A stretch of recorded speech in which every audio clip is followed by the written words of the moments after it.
Hey, good morning. This is Miss Allison here. I'm a lot of things, but for this video, I am recording for RBTs. So listen, I am a registered behavior therapist, and I have been doing this way longer than I've been certified with my own child. And I've gained a lot of wealth of information, techniques, tricks, and the whole 9 yards. My son will be 21 in just a month and 2 days. So I am excited for that. I worked really hard to see the man that I built, and I am darn proud, seriously.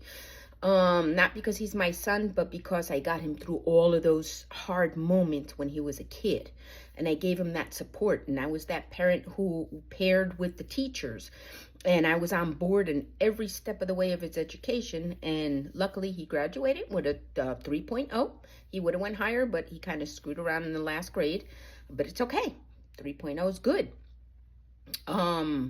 Especially for someone who struggled. Anyway, so I hit the field after he graduated, which when he was 17, I got certified. And that was my promise to the world when he was little, when I started seeing how hard it is for parents and all of these things. So I've been on both sides of the field now, and I could tell you, to be a successful RBT, you got to have a lot. Okay. You got to have open ears for several reasons. To listen what the kids are saying, really important, but also to listen when people are talking to the child and seeing how much of that do they understand. See, I'm always jumping in because I could see when a child's not understanding just by body language. I'm really good with body language, right? So body language is really important to know for many reasons. And being proactive versus reactive. Don't wait for that behavior to happen. I know we don't always know how those kids are feeling. I understand that. I get it. But you could sure tell if a kid is getting frustrated. You don't need to ask him if he is. You could just tell by his body language. So his inner voice doesn't need to come out by you knowing that there's something that's off. Right? And then you ask the kid, is he okay? Do you want a break? Right? You be proactive. You don't wait until he's sitting there and you're trying to do DTT and he's getting frustrated. Now he's going to start crying, and now you don't want him to cry. So you're trying to redirect him and he's crying, and it escalates into a tantrum. I never have that. I've never had it with any of my clients but one. I will admit, my very first, they gave me another client, my second client in that particular center. And he did cry a lot. And it was a mixture. It was a mixture of me not understanding him because I didn't work with him long enough to know who he is and all that good stuff. But from the first client all the way to way past 100, never had that because I read body language. So good ear, body language, getting to their level, dropping down to their level, not always talking as an adult, because these kids don't know half the things you're saying because their brain is only filled so much, and we're trying to fill the gaps in the executive functioning. So a lot of times, and I learned that with my son from very little, I always made sure I redirected the question, reworded it, rephrased it, so he would understand. And every time I asked a child, did they understand? And they always said no. That was after me noticing that they're just there like, they don't know what's going on. So with these kids, you have to use words that they really understand. And sometimes all times you have to look at them and make sure that they're understanding. Sometimes you have to rephrase it in multiple ways. Sometimes they won't get the first or second. Some you won't even have that problem with. Watching them, looking at them, looking at their struggles, you'll learn a lot, right? Again, when you do the preference assessment, that's not the only time you can see what the heck that kid likes. You listen to what he likes. Listen, that kid's going to talk. He's going to tell you, oh, yeah, this or this or this or this. Oh, yeah, you're going to hear him talking to mommy. You're going to hear things of excitement, and you're going to know what they like. And then knowing what they like for me is super important because I'm a photographer in addition to being everything else that I am. So I always bring little treats of whatever the kids like, and that stuck with me. I did it with my son. My son made me a photographer, so I'm not going to say I did it before or after, but I was a photographer when he was little. He made me who I am today, in every sense of the word. And so a lot of times these kids, they just need a lot of understanding, and watching them, asking them, the ones who are verbal, using different words, but you got to be quick. You got to be really quick with these kids, in everything you do. Again, when you're listening to what they like, you got power right there in your hand. Oh, okay. Well, you have something at home like that? Okay, well, you know what? I'm going to bring a special treat. But before we play with that treat, we got to do this, and then they're going to want to do it. And that's why I'm successful across the board in whatever I do. I don't brag about it. It's just I do what I do, but I've been doing it for so long, the same thing over and over, because of course, every kid is different and I work different with every kid, but I do the exact same thing, just whatever level they're on. And again, I'm in a tutoring, so I'm really successful there, because you can hire me, tell me that your kid's falling behind in reading, he does not understanding reading comprehension, and I'm sitting there, I'm noticing, well, he can't even pronounce this word, so if he can't read the word, he's not going to know what it is, and then he can't write, or all those things start telling me, hey, wait a minute. And then, I've come to find out that he has a diagnosis. Well, being that he has a diagnosis, and I know the tutoring and the behaviors, I get to shape these kids, and I do it one kid after the other, and I got success stories on it. Every single client I have, I thank you, Jesus. I've been successful. None of them have failed me, and I have not failed none of them. So there's a pattern, and like I said earlier, I've dealt with way over 100 kids throughout my lifetime, but pretty much the hardcore was after I was done with my son. I helped a whole bunch of parents along the way. I helped agencies, not ABA, but people who help in the community. They saw all my creativity and all the cool things I like to do, and uplift these kids and all that good stuff. So I started sharing my stuff with them without realizing that what I was building was my foundation for tomorrow, which is now.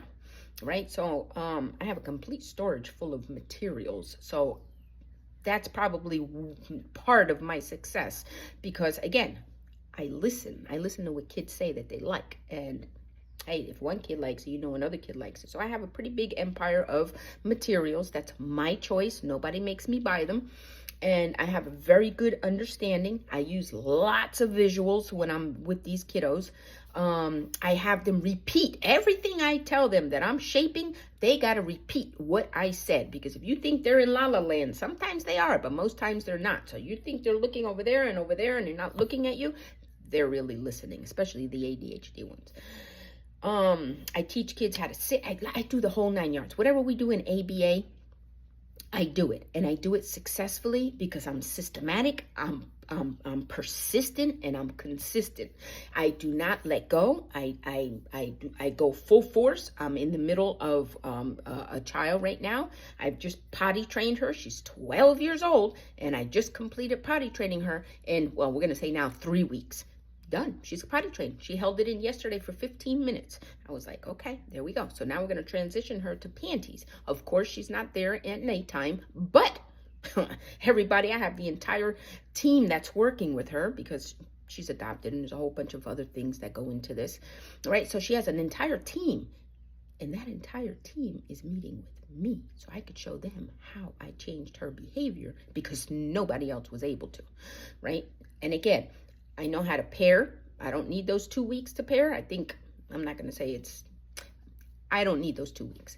I know a lot of kids do need time to get adjusted to people. But I have, I don't know, luck, I guess. Maybe I will encounter one in my life, but so far, I've had parents that tell me my kid doesn't look at you. My kid does not talk to adults. My kid doesn't listen to anybody. My child, whatever they tell me, I prove them. I don't know what you're talking about. You sat there with me. you watched his behavior. With me, the kids, 99.5% of every single child who has meltdowns or tantrums, I never see. I promise you when I tell you that, okay? And look at all those kids I said I've dealt with. They may give them to the parents.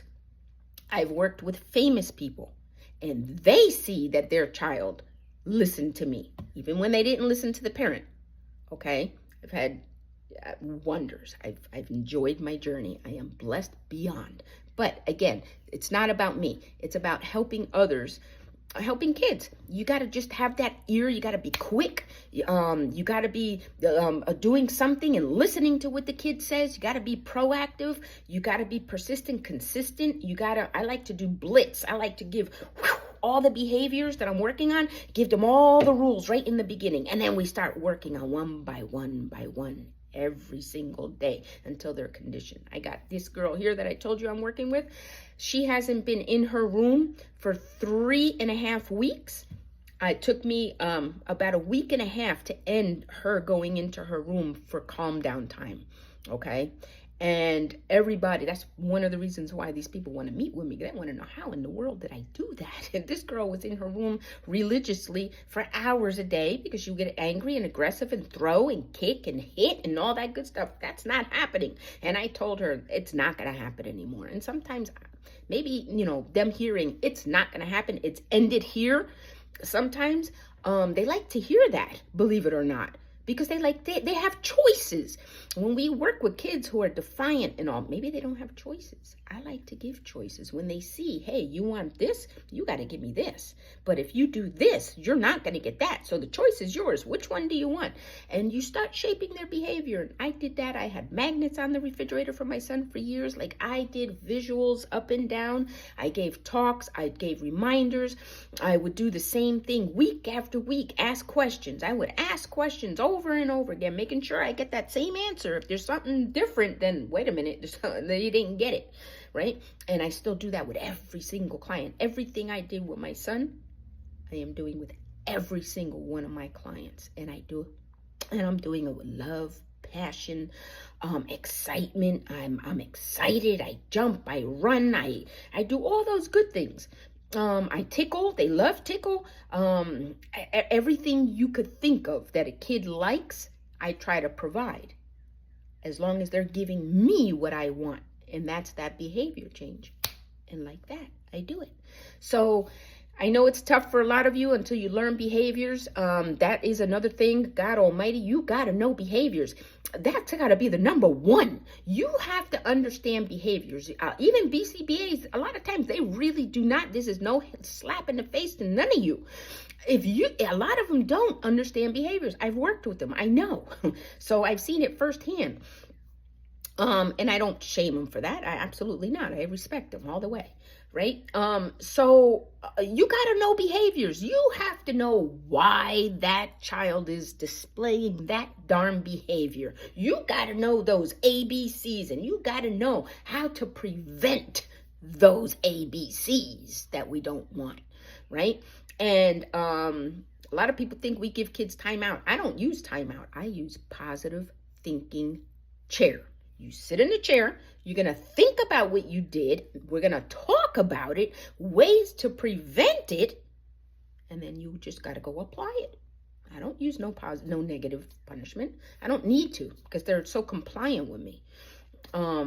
And I go all the way. I teach kids how to jump. I teach them how to run. I teach them how to, I'm not saying I'm OT or speech, but every part that I could help those kids that they don't have those therapies, I'm going to give them whatever I know. So while we're talking, where I'm doing DTT, while we're discussing, while we're jumping, while we're doing natural environment. Oh, where's the sink? Oh, let's go throw this in the trash.